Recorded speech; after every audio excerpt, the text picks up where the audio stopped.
Hi everybody, it's Anya, the adult doll and toy collector. Welcome back to the Small Plastic World. You may remember I thrifted this vintage Ginny doll at a tag sale. I'll link that video in the description box in case you missed it. I have cleaned the doll up and I thought today we could talk about her. And you may also remember that I got this Ginny fashion at the doll show. So I thought we would unbox the fashion and we will put it on our Ginny doll. When I saw this doll at that tag sale, I thought it was a Ginny, because I vaguely remember Ginny dolls from when I was a kid and they looked like this. But I know Ginny has been around a long time and I looked it up and apparently Ginny dolls have been around since the 1940s and they were very popular in the 40s and in the 50s.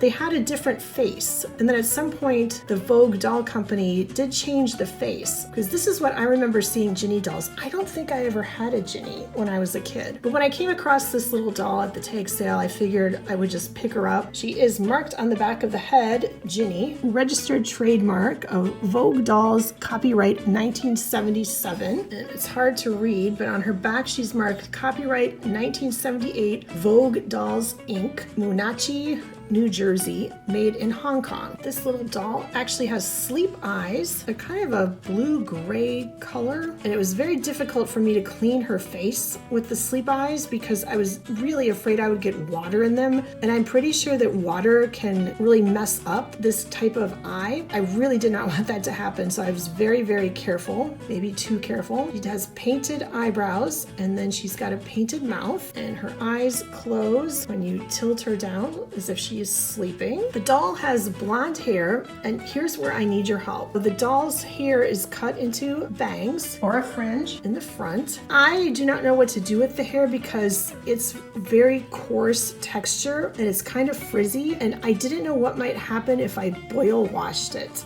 I don't know if this hair fiber would do well with that or if I might make her hair worse. But you can see there's kind of what looks like bald spots here. The hair just isn't like soft like I might like. So I just put it in this style just to kind of keep it off her face and keep it together, maybe protect it just a little bit. So after I brushed it out and washed it, it really expanded and I'm not sure what to do with it. So any advice at all would be more than welcome. Please definitely let me know. So she had something to wear on a whim. I put her in this fairly recent fashionista dress and actually it works. It looks like kind of a longish dress on Ginny. So I guess this is a tip. If you have a Ginny doll and she needs an outfit, you could try something like this. I like the check pattern on this and it opens and closes in the back with Velcro. You'd probably do with a belt or something, but this was just temporary anyway. So let's unbox her fashion and we'll take a look at all the pieces and we'll put them on the doll and see how she looks. I don't know if the Ginny bodies have changed much over the years, but I was really, really happy to see a minted package outfit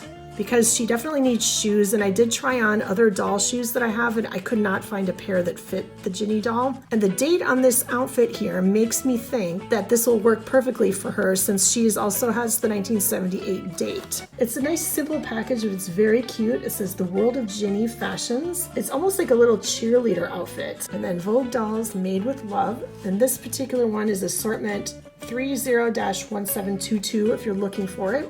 And one of the coolest things is that there's a pattern on the back. This is such a great idea. I cannot believe that more doll companies didn't do this, or maybe they did and I just don't know about it. So if you do know, please definitely comment and let me know. But there's a pattern for an A-line jumper. I know in the UK a jumper is what we in the US I think call like a sweater or a pullover sweater that you pull over your head. I think this is supposed to be more like a pinafore.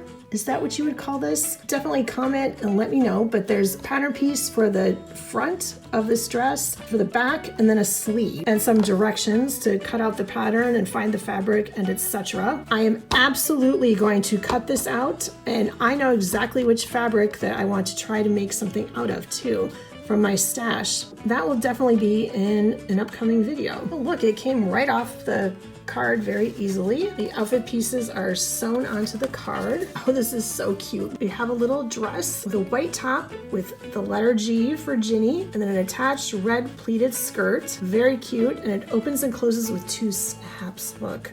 how cool. Little matching pair of red shorts, a pair of white socks, and a pair of squishy red vinyl shoes. I hope the socks fit with the shoes. You know, I know sometimes we've been burned with Barbies where they've given us socks and shoes, but the socks don't want to fit inside the shoe with the doll's foot. And I have a feeling these shoes might stain the doll's foot, but I'm just saying that. I don't know why I think that. I've just got this feeling, and also probably because they're kind of old. Oh, look how cute this is.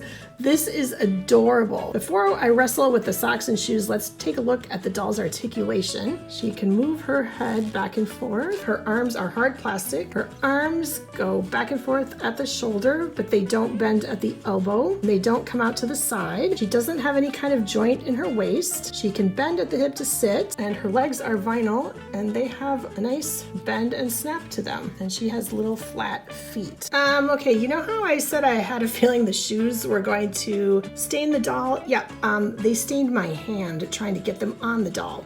So, yeah.